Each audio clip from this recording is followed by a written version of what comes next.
how to change Facebook link. Now, let's say you want to change the link that you have added to Facebook in order for them or in order for other people to easily contact you on other social media platforms. Now, in order for you to change that, all you have to do is to tap on this profile icon right here and then scroll down until you see About right here beside the post. So you just have to tap on About and see your About info right here.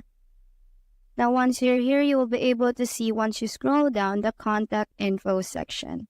So all you have to do in order for you to alter the specific links that you have added to your Facebook account, all you have to do is to tap on Add Website right here. And you can pretty much see all the social links that you have added to your Facebook. Now, you can also remove them by tapping on Remove right here. And now you have removed that. Or you can also add another one by tapping on Add Website right here. By tapping on that one. So you can pretty much just paste a link. So you can add another link to your contact info. So that's how to change Facebook link. Hope you help.